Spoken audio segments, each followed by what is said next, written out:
NYPD issues pre-election warning to known rioters, agitators. We know who they are.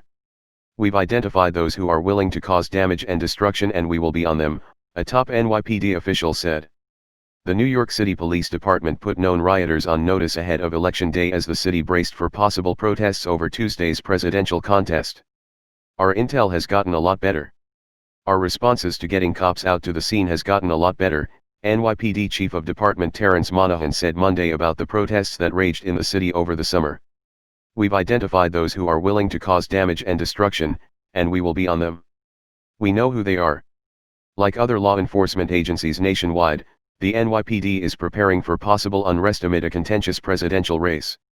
Businesses in the city are also taking precautions, with many boarding up windows to avoid the looting that followed George Floyd's death on May 25 while in Minneapolis police custody. Monahan, the top-ranking uniformed officer in the NYPD, has first-hand experience. In July, he and a group of officers were attacked while trying to make an arrest on the Brooklyn Bridge.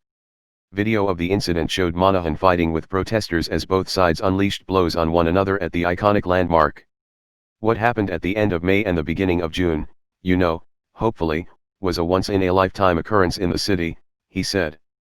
Literally thousands upon thousands were out on those streets, and there was a lot of people who were intent on causing damage.